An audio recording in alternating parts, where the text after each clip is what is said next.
देंगे 312 वोट देके आपने जो बेसिक नीड है ना वो लोगों के पूरे हो जाए। 5 साल बाद जब फिर से पंचायत चुनाव हो तो आप एक प्रबल दावेदार के रूप में तो हम सबकी कुंडली खोलेंगे, से हम कहीं भी उनको सही नहीं ठहरा सकते। अगर माना आप गलत करते हैं, चेतावनी समझिए, आप कुछ भी समझिए। तो सभी मित्रों को मेरा सादर प्रणाम। दोस्तों आज काफी लंबे अरसे के बाद या यूं कहें तकरीबन 1.5 महीने के बाद मैं वीडियो बना रहा हूं। आज है 2 अगस्त। तो बताते चले कि जुलाई महीने में पंचायती चुनाव हमारे राज्य में हुए। तो पंचायती चुनाव में ही हम व्यस्त रह गए। और व्यस्त क्यों रह गए दोस्तों? तो इस बार ना पंचायती चुनाव में जो त्रिस्तरीय पंचायती चुनाव हो रहे थे ग्रामीण स्तर पे, तो वहाँ क्षेत्र पंचायत स्तर में मंजू यानी मेरी धर्मपत्नी के द्वारा क्षेत्र पंचायत सदस्य के रूप में अपनी दावेदारी प्रस्तुत की गई थी, जिसका कि 24 तारीख को मतदान हुआ और 31 तारीख को रिजल्ट आया। रिजल्ट कैसा रहा, हालांकि जो हमारे नज़दीक के लोग हैं उन्हें तो जानकारी है, लेकिन जो हमारे व्यूअर दूर से देखते हैं उन्हें हम बताएंगे रिजल्ट कैसा रहा, क्या रहा, ये सारी चीज़ें आपके सामने रखेंगे। तो दोस्तों बताते चलें कि 11 जून को सरकार की तरफ से अधिसूचना जारी हुई कि उत्तराखंड में माह जुलाई में पंचायती चुनाव कराए जाएंगे। उसके बाद धीरे धीरे जैसे आरक्षण का रोस्टर क्लियर हुआ तो लोगों ने सुगबुगाहट शुरू हो गई कि किस पद के लिए कौन व्यक्ति उठ रहा है, कैसा हो रहा है। तो इस बार हमारी भी इच्छा थी, या यूँ कहें कि काफ़ी पहले से हम चाहते थे कि जनप्रतिनिधि के रूप में हम जनता के बीच में जाएं, जनता की सेवा करें और देखें कि वास्तव में सरकार की जो योजनाएं हैं वो धरातल पे उतरने से पहले कहाँ उड़ जाती हैं। क्योंकि बहुत सारी योजनाएं हमारे आसपास, चाहे वो आपके गांव में हो, हमारे गांव में हो, आपके क्षेत्र में हो या कहीं भी हो, देखते क्या है हम कि जो वास्तविक जो योजनाएं होती हैं वो आम जनता जनमानस तक पहुंच नहीं पाती हैं। तो इन्हीं पीड़ाओं को लेके, इसी पीड़ा को लेके, क्योंकि कई हमारे जनप्रतिनिधि हैं उनसे भी हमारी इस बारे में चर्चा होती थी, या हो सकता है कि उनके साथ हमारा विरोधाभास रहता था कि आखिर ऐसा क्यों हो रहा है, जो जनता का जो पैसा है जो सरकार विकास कार्यों के लिए दे रही है वो आखिर जा कहाँ रहा है। और कई लोग तो इसमें मीम्स भी बनाते हैं कि जो व्यक्ति एक बार नेता बना या उसने सरकारी सहायता प्राप्त कर ली, कोई सरकारी टेंडर उसको मिल गया, तो वो एक साल में अपनी आलीशान गाड़ी और 5 साल में आलीशान कोठी भी बना लेते हैं। अब ऐसा सुना है, होता नहीं होता है, ये आप लोग बेहतर जानते होंगे। तो दोस्तों अब बात करते हैं जो हमारा एक मिशन चला पूरा 1-1.5 महीना 2 महीना लगभग। पहले क्षेत्र पंचायत सदस्य के रूप में जो हमारे गाँव से उठे थे किरण नेगी जी, उनकी पत्नी कविता नेगी जी, तो क्योंकि उनसे भी हमारे गांव के संबंध अच्छे हैं तो उनके द्वारा हमें अवगत पहले कराया गया था कि वो इस बार क्षेत्र पंचायत की दावेदारी कर रहे हैं। तो हमने उनका स्वागत किया कि बहुत अच्छी बात है। तो लेकिन जब धीरे धीरे हमने भी लोगों से बात करी तो लोगों ने भी कहा कि ठीक है आप उठिए और आप कुछ अच्छा कर सकते हैं, क्योंकि अलग अलग सोच के लोग गाँव में रहते हैं, जरूरी नहीं कि सारे एक ही प्रकार की सोच के लोग रहते हो। तो अब जब क्लियर हो गया हमने, क्योंकि हमारे क्षेत्र पंचायत की जो सदस्य की जो सीट है उसमें 2 गांव आते हैं, सिमलखेत और बिजरानी। तो दोनों गांवों में हमने लोगों से पूछा, कुछ लोगों से पूछा, ऐसा नहीं हमने सारे लोगों से पूछा। तो लोगों ने आश्वासन दिया और कहा कि ठीक है आप उठिए। तो लेकिन जब हमारा क्लियर हो गया तो सबसे पहले जो किरण नेगी जी है, तो मैंने उनको बताया कि चाचा जी हमारा भी विचार इस बार बन रहा है। तो वो थोड़ा सा मायूस भी हो गए, होता भी है अगर आपका कोई प्रतिद्वंदी अगर माना आ जाए आपके साथ तो थोड़ा सा मायूसी होती है। तो उनका जो पहला रिएक्शन था वो उनका ये कहना था कि ये हम तो राजनीति करते आ रहे हैं, 20 साल से मैं जनता की सेवा कर रहा हूँ, या जो कर रहे हैं वो अलग बात है, वो तो जनता बेहतर जानती है। तो उन्होंने हमसे कहा था कि आप न करें, ये न लड़े चुनाव। लेकिन अब क्योंकि हम भी बहुत सारे लोगों को आश्वासन दे चुके थे, फिर भी हमने उनको फिर 2 दिन बाद फ़ोन किया कि हमारा पक्का हो गया है और हम लड़ रहे हैं और ऐसा करते हैं। तो उनके द्वारा हमें बताया गया कि होता क्या है पंचायती चुनाव में, क्योंकि उन्होंने तो बहुत सारे चुनाव इससे पहले कराए हैं, चाहे वो विधायकी के हो, सांसद के हो, पंचायत के हो, तो शायद उन्हें अनुभव रहा हो। तो उन्होंने हमें कहा कि क्या होगा पंचायतों में जब चुनाव में कोई 2 कैंडिडेट लड़ेंगे तो आपस में रिश्ते खराब होंगे। तो मैंने कहा भाई रिश्ते कैसे खराब होंगे? तो उनका कहना था कि जब आप भी प्रचार में जाएंगे, हम भी प्रचार में जाएंगे, हम आपके बारे में 2 बातें बोलेंगे, आप हमारे बारे में 2 बातें बोलेंगे, तो इससे क्या होगा आपस में तनातनी हो जाएगी। तो मेरे द्वारा उन्हें एक सुझाव दिया गया था कि चाचा जी ऐसा करते हैं कि क्यों ना हम दोनों लोग साथ साथ प्रचार में जाएं, क्योंकि आपको भी गाँव वाले जानते हैं और मुझे भी जानते हैं। गाँव वालों का मैंडेट जिसका होगा उसको लोग चुनेंगे, इससे ना तो खर्चा होगा ना हमारे आपसी संबंध खराब होंगे। तो बिना सोचे समझे चाचा जी के द्वारा मेरा प्रस्ताव ठुकरा दिया गया। अब जब ठुकरा दिया गया तो वो अलग प्रचार में गए, हम अलग प्रचार में गए, और लिहाजा प्रचार का जो कार्यक्रम धीरे धीरे पोस्टपोन होते होते चुनाव जो है पहले 10 जुलाई को होने थे, उसके बाद 24 जुलाई को प्रथम चरण का मतदान हुआ। तो अब जब हमने नामांकन कर दिया, ये 3 तारीख को, 3 जुलाई को हमारा नामांकन हो गया। तो उसके बाद जो हमारी आगे की प्रोसेस होनी थी, यानी मतपत्रों की जांच होनी थी, और मतपत्रों की जांच के बाद नाम वापसी का था।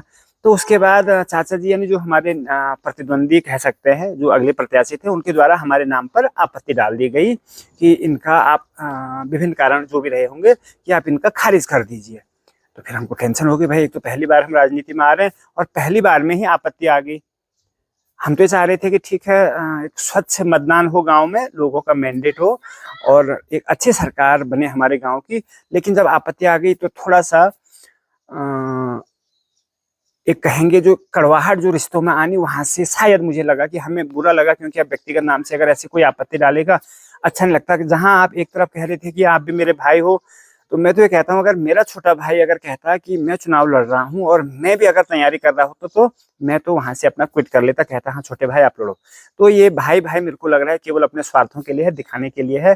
ऐसा कुछ नहीं है कि वास्तव में आप हमें भाई मानने लगे। अगर भाई मानते तो शायद हमारे खिलाफ आप वहाँ कंप्लेन नहीं करते। तो बहरहाल हमारी कंप्लेन क्लियर हो गई 10 तारीख को। उसके बाद जाते जाते हमको 15 तारीख को लास्ट जो है चुनाव चिन्ह मिल गया, और चुनाव चिन्ह के रूप में हमें मिली थी अंगूठी। तो 16 तारीख से हम कहें तो हमने अपना प्रचार प्रसार का कार्यक्रम शुरू किया। तो 16 तारीख को हम लोग अपने गांव के लोग हमने इकट्ठा किया, 10-15 आदमी हम बिजरानी में गए चुनाव प्रचार के लिए।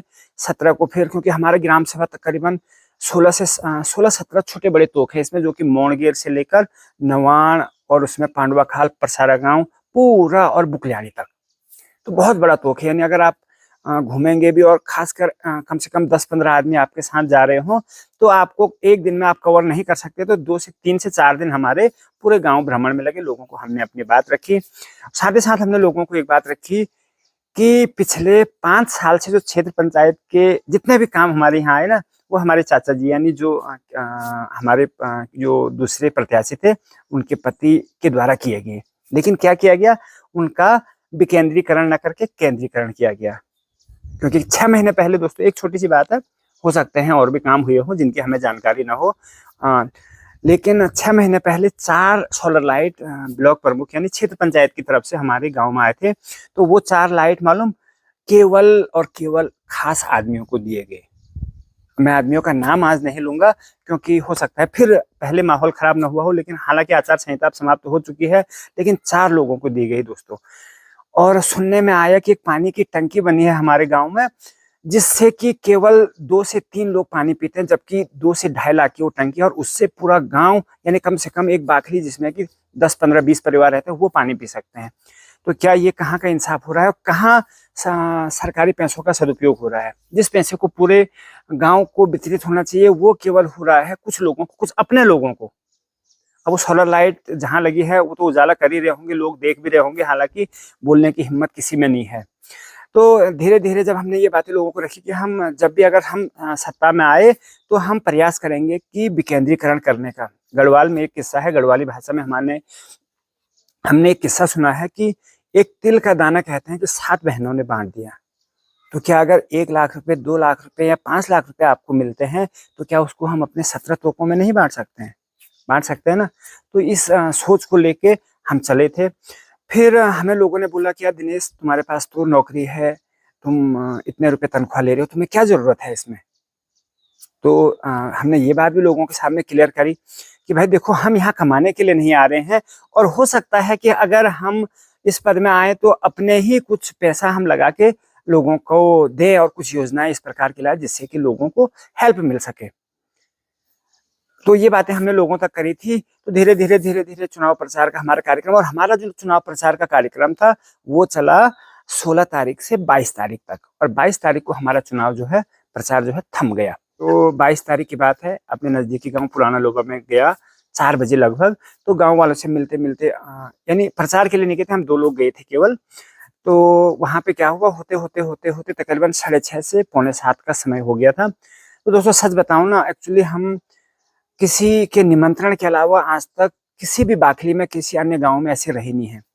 अब हो सकता है हमें इन चीजों का अनुभव ना हो, तो वहाँ जैसे जैसे जैसे जैसे दिन ढलने लगा तो हमें एक अजीब सी मतलब कहेंगे अजीब सी फीलिंग होने लगी कि यार हम यहाँ, हमें नहीं होना चाहिए इसमें। तो हम वहाँ से जल्दी जल्दी निकले और लोगों से बात करी, अपनी बात लोगों तक रखी, क्योंकि 2 दिन बाद इलेक्शन होना था। लोगों ने हमें पूर्ण विश्वास भी जताया कि ठीक है, हम इस बार कुछ नया करेंगे, क्योंकि जिन रास्तों से दोस्तों हम जा रहे थे ना, वो रास्ते आज से 7 से 8 साल पहले बने थे और 7-8 महीने ही चले। हमारे गांव में 7-8 साल पहले पानी आया था, लेकिन किसी ने 7-8 दिन उस नल से पानी ढंग से नहीं पिया होगा। ये योजनाओं को हमने लोगों के सामने रखा था। चलो बहरहाल जो चीजें गलत हुई थी उन्होंने, उनका उदाहरण हमने लोगों को दिया और एक मौका अपने लिए मांगा था। तो 24 तारीख को पोलिंग हुई, बहुत बढ़िया लगा। और सच बताऊं आपको, जब 24 तारीख को हमारे बूथ ने 2 बूथ हमारे गांव में पड़ते हैं, पूर्वी और पश्चिमी, क्योंकि बहुत बड़ा गांव है। 1027 हमारे यहाँ वोटर थे, तो 500-500 वोटर हमारे दोनों बूथ पे थे, पूर्वी और पश्चिमी। तो जो हमारा पूर्वी बूथ था, यानी हमारे परसारा गांव से मोड़गेर तक, यहाँ पड़े थे 286 वोट। और जो पश्चिमी बूथ था यानी भूमकिया से बुकलानी तक, वहां पड़े थे 255 वोट। मतदान का कार्यक्रम और भोजन की व्यवस्था भी हमने वहां की थी। तकरीबन 50-60 या उससे ज्यादा लोगों ने वहां पे, जो हमारा स्टॉल लगा था, वहां पे भोजन भी करा। बहुत अच्छी बात है। चलो इसी बहाने लोगों को भोजन कराने का भी हमें मौका मिल गया। अब दोस्तों धीरे धीरे जब इलेक्शन के दिन की बात आई ना, तो बड़ा आश्चर्य भी होता है कि उस दिन एक कोई मित्र है, उनका फोन आता है। मैं गांव का नाम नहीं लूंगा दोस्तों, लेकिन उनका फोन आता है कि गुरुजी, हमारा गांव तो पूरा पलट गया। अरे कैसे पलट गया? तो बोले, मैंने कहा कहाँ पलटा? मैंने सोचा क्या पता आजकल आपदा वगैरह आ रही, बारिश भी आ रही, लेकिन पलटा कैसे गांव? बोला नहीं, उन्होंने आपको वोट नहीं दिया। लेकिन क्योंकि समय जा चुका था, हमारे पास इतना समय था नहीं कि हम उसको करते, लेकिन हमने कहा कोई बात नहीं, आप संयम रखिए। और हम भी कम से कम अपने आंकड़े लेके चलने लगे। तो एक ये था कि फाइट की स्थिति लगभग बन रही थी। जो पहले यानी 22 तारीख तक, जहां में लास्ट डे को मेरा प्रचार हुआ था, वहां लग रहा था कि ठीक है, हमारे पक्ष में था। 23 तारीख को हमने कोई प्रचार प्रसार नहीं किया। और 24 तारीख को जब खबर आई शाम को कि पलट गया है, तो कांटे की टक्कर होगी। कांटे की टक्कर मतलब 20-50 वोटों का अंतर जो है शायद रहने के अनुमान था। तो फिर भी हमने कहा चलिए ठीक है, कोई बात नहीं, जैसा भी होगा देखा जाएगा, क्योंकि अब हमारे हाथ में कुछ था नहीं। लोगों तक हमने अपनी सारी बातें पहुंचाई थी, अपनी योजनाएं पहुंचाई थी। और हमारी योजनाओं में था कि अगर हम अगर चुन के आते हैं तो, क्योंकि क्षेत्र पंचायत निधि से बहुत कुछ नहीं कर सकते आप, लेकिन हमारा ऐसा था, या मंजू का ऐसा विचार था कि हम लोगों को स्वरोजगार के लिए बोलेंगे। जो महिलाओं के समूह तो हमारे यहाँ बने हैं, लेकिन वो समूह क्या रह गए, केवल 100-100 रुपये महीने के जमा करने के लिए रह गए, उसके अलावा कुछ नहीं। तो डिस्कशन हमारा इस पे होता था दोनों का कि जब हम करेंगे तो हम उसमें स्वरोजगार उत्पन्न कराएंगे, चाहे वो हम उद्यान यानी फल सब्जी उत्पादन में करें, या हम क्या कहते हैं मशरूम उत्पादन का करें, या हथकरघा कोई भी अन्य काम करें, सिलाई वगैरह का। तो उसके लिए क्या होता है ना, डिस्ट्रिक्ट में यानी जिले में बहुत सारे ऐसे डिपार्टमेंट हैं जिन्हें शायद हमारे जनप्रतिनिधियों को भी जानकारी नहीं है, क्योंकि ब्लॉक में जाके और वापस आ जाते हैं और शायद नहीं कर पाते हैं। तो ऐसा प्लान था। बहरहाल जो भी ये चीजें थी, हमारी सोच थी, या जहाँ पे अगर खेती बाड़ी अच्छी जगह है तो वहाँ पे तार बाड़ करके कुछ ऐसी, क्योंकि देखो धान मंडुआ ये तो हम बो रहे हैं, लेकिन वो सुरक्षित नहीं है और ढंग से उसमें कुछ बुआई हो भी रही तो उतना उत्पादन हो नहीं रहा है, कारण जंगली जानवर खासकर रात को सुअर इत्यादि परेशान कर दे रहे। तो उसको लेके भी हमारे पास कुछ स्कीमें थी जिनको हम अप्लाई हमने करना था चुनाव के बाद। तो धीरे धीरे जैसे पलटने की बात आई ना, तो फिर कोई बात नहीं, हमने कहा कुछ नहीं। फिर एग्जिट पोल लगे, कम से कम लगे। उसके बाद चले ठीक है, होते होते 31 जुलाई का दिन आ गया। जब 31 जुलाई का दिन आया तो गए हम यहाँ पर से, क्योंकि हमारा 5वें राउंड में काउंटिंग होनी थी। 11 बजे हम वहाँ पहुँच गए थे। तो 2:30 बजे लगभग हमारी पोलिंग हुई। तो क्योंकि हमारे यहाँ ग्राम प्रधान जो थे हीरा सिंह नेगी जी, वो निर्विरोध उनकी पत्नी इस बार थी। मतलब पिछली बार हीरा सिंह नेगी जी थे, उनके अच्छे कार्यों को देख के, मतलब जब हम गांव में घूमे ना, तो लोगों ने बोला, खुद हमें बता रहे थे कि ये काम हीरा सिंह नेगी ने किया है, ये काम हीरा सिंह नेगी ने किया है और अच्छा किया। तो उनकी अच्छी तारीफ हो रही थी, तो हमें भी अच्छा लगा। तो हमें भी एक इंस्पिरेशन मिली कि यार अगर हम भी अगर करेंगे तो कुछ ऐसा नाम कमा के जाएंगे। जैसे हम नवाण में गए तो नवाण वाले ने बोला कि हमारे यहाँ पानी की खाल उसको स्टोर करने का नहीं है, रास्ता हमारे यहाँ नहीं है। मोड़गेर और पंडुआ के बीच में कनेक्टिविटी का रास्ता नहीं था। पुराना लोबा में कुछ और चीजें थी, सिमल खेत से लेकर घुरसाली, खेड़ा, बुकल्याणी, सब की अपनी अपनी समस्याएं। किसी की जो जंगली जानवर है उनको लेके समस्याएं थी, किसी की विद्युत संबंधी समस्याएं थी, किसी की रोड कनेक्टिविटी की समस्याएं थी, और किसी की पानी किलो की समस्या थी, और किसी की समस्या थी सोलर लाइट जो कि आजकल सरकारें लगा रही है, इनको लेके थे। तो एक असमंजस की स्थिति में भी हम थे यार कि कैसे अगर हम चुन के आते तो कैसे इनको पूरा करेंगे, लेकिन चुनौतियों को हमने स्वीकार करना ठीक समझा। तो चलो फिर जो भी था। अब उसके बाद दोस्तों जब काउंटिंग का नंबर आया 2:30 बजे, तो सबसे पहले हमारे 3 बूथ थे बिजरानी। तो एक आंकड़ा है हमारे पास, तो बिजरानी बूथ में पड़े थे 132 वोट, और हमारे जो पूर्वी पश्चिमी थे यहाँ 286 और 255 वोट पड़े थे। तो यानी कुल वोट जो थे 673 वोट पड़े थे, और जीत होनी थी 337 में। तो जिस प्रत्याशी को 337 वोट मिलते तो वो जीत की कगार पर हो जाता, लेकिन इसमें हमारे 16 वोट जो है खराब हो गए। जिसको 330 वोट मिलते वो प्रत्याशी जीत जाता। तो सबसे पहले बिजरानी का काउंटिंग पूरी हुई, क्योंकि वहाँ वोटर कम थे, 132 थे। तो जो हमारे जो अन्य प्रत्याशी थे कविता नेगी जी, उनके हस्बैंड या वहाँ एजेंट कहें किरण नेगी जी, वो बिजरानी के वोट से आए और हमारे बगल में उनके एजेंट थे। तो उन्होंने बड़ी खुशी से उनसे कहा कि अरे हमको तो वहाँ ज़्यादा मिल गया। तो यार अब ज़्यादा मिल गया मतलब अपेक्षा से ज़्यादा मिल गया मतलब, तो उन्हें वहाँ से मिले थे 53 वोट और हमें मिले थे 68 वोट।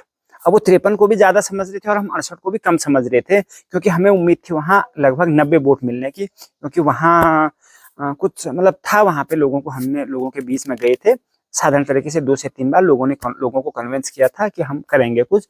तो वहाँ हम अपना अच्छा मान रहे थे, तो वहाँ हमारे क्या हुए 15 से 20 वोट जो है कम हो गई। ठीक है, तो अब सिमलखेत की बारी आए। तो सिमलखेत का जो पूर्वी बूथ था वहाँ पे 286 वोट पड़े थे, तो उसमें से हमको मिले थे 164, और जो हमारे जो अन्य प्रत्याशी थे उनको मिले थे 121। तो दोनों बूथों पे हम आगे थे, और तीसरे बूथ का जब रिजल्ट आने वाला था तो वो फैसला करने वाला था जीत और हार का। तो चलिए अब तीसरा बूथ जो होता पूर्वी होना था, और जो हमारे अन्य प्रत्याशी यानी कविता नेगी जी हैं उन्हीं का गृह क्षेत्र था वो। उसमें केवल 4 वोट वहां से खराब हुए थे, और 1 वोट केवल हमारे बूथ से यानी जो पूर्वी बूथ था वहां से खराब हुए थे। तो ये एक बढ़िया बात रही कि हमने लोगों को एजुकेट किया, चाहे हमने या जो दूसरे प्रत्याशी थे। तो मुझे लगता है कि हमारा गांव ऐसा गांव था जहां से सबसे कम वोट जो है खराब हुए होंगे। तो केवल 542 में से केवल 5 वोट ही हमारे यहाँ से खराब हुए। तो चलिए बात करते हैं, जब जो पूर्वी बूथ खुला तो वहां से कविता नेगी जी को मिल गए 171 वोट, और मंजू यानी मेरी पत्नी को मिले मात्र 80 वोट। और इस प्रकार जो टोटल ग्रांड टोटल बना ना, तो हमें मिले 312 और उनको मिल गए 345। तो जीत हार का अंतर दोस्तों आप अब लगा सकते हैं कि 345 वाला ऑब्वियसली जीत गया होगा, और हम 33 वोटों से पीछे रह गए। अब 33 वोटों से पीछे रह गए। अब इसमें एक गणित का खेल होता है कि अगर माना हमें, अब जब हमने कैलकुलेशन किया तो 33 का आधा यानी 16.5, तो अगर हमें 17 वोट हो सकता है और मिलते तो हो सकता है फिर हम क्या करते, उस 17 वोट अगर हमें और मिलते तो स्थितियां बदल जाती और हमारे पक्ष में जो है जो ये मतदान है वो आ जाता। बहरहाल हमारे पक्ष में नहीं आया, हम 33 वोट से पीछे रहे। जनता का जो फैसला था वो हमें मंजूर है, लेकिन 312 लोगों ने अगर हम पे विश्वास जताया और केवल 10 दिन के प्रचार में, कहाँ आपका 20 साल का अनुभव, कई आपने चुनाव कराए हैं, और कहाँ हमारा केवल 10 दिन का प्रचार का और लोगों के सामने अपनी बात रखने का। तो 312 लोगों ने अगर हमें जो सपोर्ट किया है ना, उसके लिए हम जीवन भर आपके ऋणी रहेंगे कि आपने हमें इतना बहुमूल्य मत आपने हमें दिया और हमें आगे बढ़ने के लिए प्रेरित किया। तो आपको फिर दोस्तों जितना जो लोग भी हमारे समर्थन में थे और जो लोग नहीं भी थे हमारे समर्थन में, उनका भी बहुत बहुत धन्यवाद कि आप लोगों के हम घर में आए, हमने अपनी बात रखी और आपने सही का चयन किया। क्योंकि हो सकता है कि आपने उनमें और कुछ खूबियां देखी हो तब आपने उनका चयन किया है। ऐसा तो है नहीं कि बिना खूबी के उनका चयन हो गया है, क्योंकि एक ही गांव में रहते हैं, योजनाएं उनके पास भी होंगी, हमारे पास भी होंगी। अब हम हमारे जो मतलब पीछे रहने के जब कारण सामने आए ना, तो दोस्तों कभी कभी हंसी भी आती है। तो जब हमने कारण जानने चाहे, लोगों के बीच में गए, तब हमारे पास कारण जो है कल से आने शुरू हुए। तो एक टोपीबाज आदमी थे, टोपीबाज मतलब वो रोज टोपी पहनते हैं। उन्होंने कहा कि 2003 में जब ग्राम प्रधान का चुनाव हुआ था तो दिनेश के दादा ने मुझे वोट नहीं दिया, इसलिए मैं दिनेश को वोट नहीं दूंगा। है ना गजब का कारण। तो देखिए पंचायत चुनाव में आ रहे हैं दोस्तों, तो आपके दादा परदादा और उनके दादा ने क्या किया, ये आप कैलकुलेशन कर लीजिए। कुछ बच्चों को हमने डांटा था तो उनके परिवार वालों ने हमें तब वोट नहीं दिया। और साथ ही साथ ऐसा भी सुनने में आया कि मेरी दीदी आंगनबाड़ी में जॉब करती हैं, तो कुछ लोगों ने कहा कि दिनेश की बहन आंगनबाड़ी में जॉब करती है तो तब दिनेश को वोट नहीं देना है। तो ये तो थे नेगेटिव पॉइंट। और कई लोगों ने मालूम क्या कहा कि दिनेश जब गाड़ी लेके स्कूल जाता है, पांडुआ खाल जाता है, तो हमें अपने गाड़ी में नहीं ले जाता है।